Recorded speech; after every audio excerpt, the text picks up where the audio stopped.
Well, the interesting thing is that people like me always used to be rude about the Italians for their degree of political volatility. But what seems to have happened is that Britain has become more like Italy, and Italy has become more like Britain, with Giorgia Meloni now holding on to power quite solidly.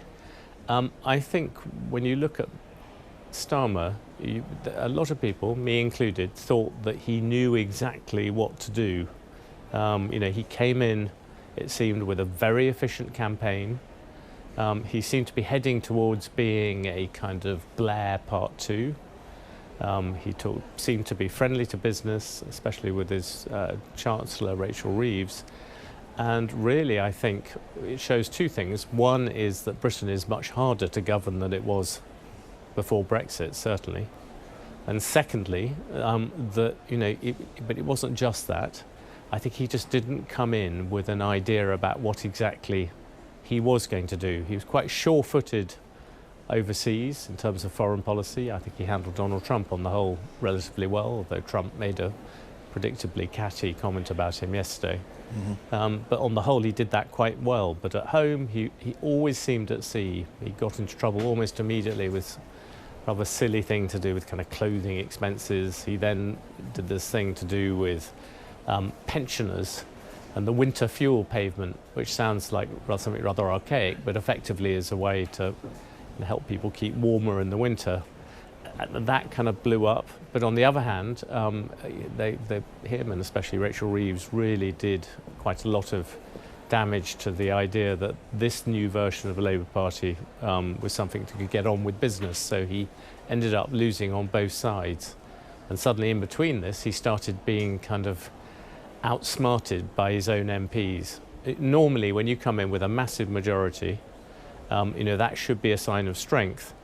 But in a strange way, that sheer number gave people room to rebel when they wanted to, and that made it very difficult. So yes, it does show that Britain is very hard to govern, but I think most people would admit that Starmer he certainly didn't govern as well as he campaigned to become Prime Minister. And do you think that Andy Burnham, will he be seen as a continuity candidate or a change candidate? I'm just thinking of what the biggest policy differences we could see under a potentially Burnham premiership. That's a really good question. The answer is we don't know. He's emerging with something that people talk about Manchesterism, and it's a bit like an American governor coming into the White House, where people try desperately to work out, what they did in Texas or what they did in California, and then trying to work out how they could apply that to the federal government.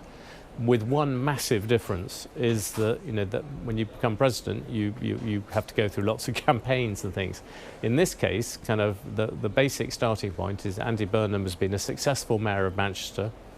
He's had quite a long career in the Labour Party, and he's enormously more popular than Keir Starmer, so let's give him a go. But nobody, as you pointed out, really knows exactly what he thinks.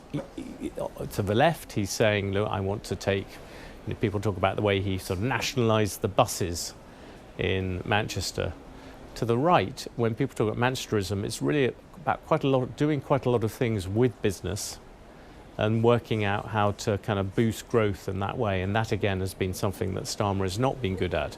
So at the moment, he is a kind of blank slate, which works brilliantly if you're running to be something, because everyone can paint their hopes, dreams, fantasies on you and think that you're going to be all these things at the same time. But at this precise moment, what he really needs is a plan and a direction, and then to say, look, we're going in this way. And he really needs to bring the kind of parliamentary party behind him.